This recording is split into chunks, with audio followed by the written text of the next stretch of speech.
Hey guys, it's Apex here with another Dark Souls 3 video. This is the Prince Lorien and Lothric fight.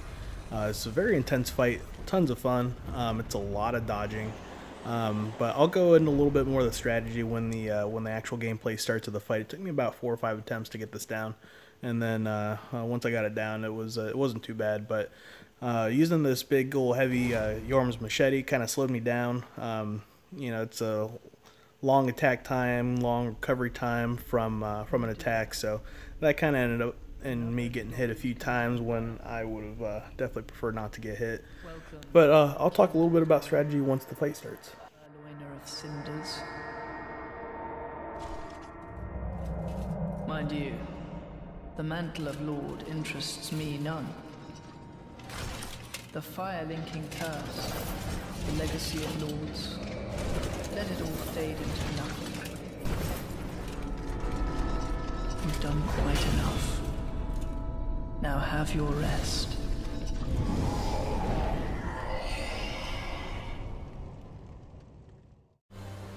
So those of you who've seen the movie Dodgeball might remember the dodge, duck, dip, dive, dodge, the 5 Ds of Dodgeball. Well, that's pretty much this fight in a nutshell.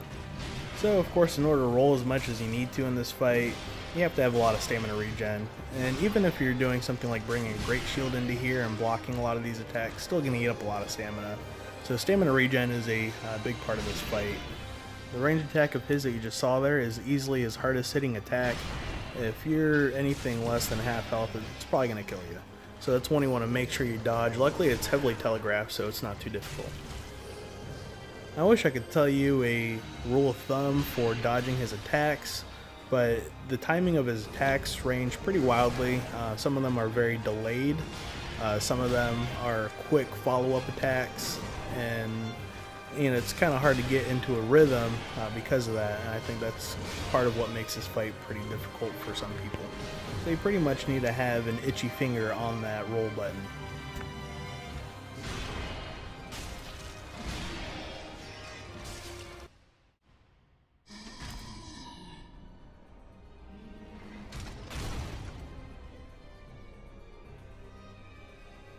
So after phase 1 is done, Prince Lothric revives his brother Prince Lorien and jumps on his back and pretty much goes for a piggyback ride.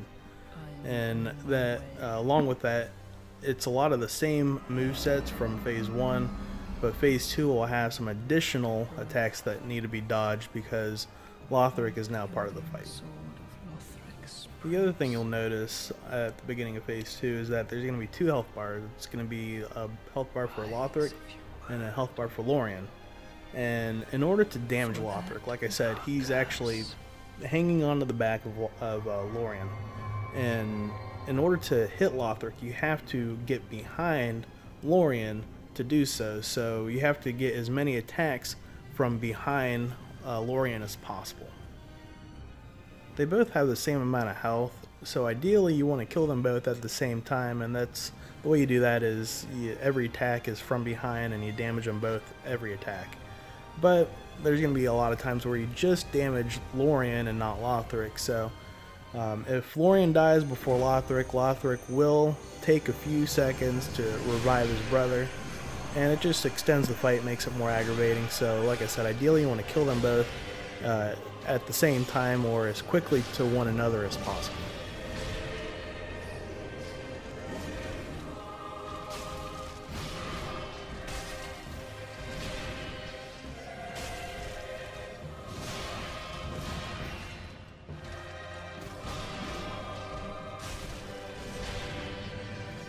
So that range attack from phase 1, he's also got into phase 2, but also comes with the follow-up bolt attack. And you see that right there. So you want to make sure that once you dodge the first main attack, that you're ready to dodge that second bolt. So you see here, I'll take out Lorien, and you'll see Lothric attempt to revive his brother. And this is a good opportunity to get some hits in on Lothric. Hopefully you can get him down before he revives Lorien. Like I said, it just extends the fight, and it makes it more of a pain in the ass if he gets him back up. But there we go, we got a couple of dead princes and a fight well done. That's pretty much it for this video. Hope you guys liked it. Hope you guys liked the fight. Like I said, it's a really cool fight, a lot of fun. It can be frustrating at times, but not too difficult. Anyhow, thanks for watching, guys.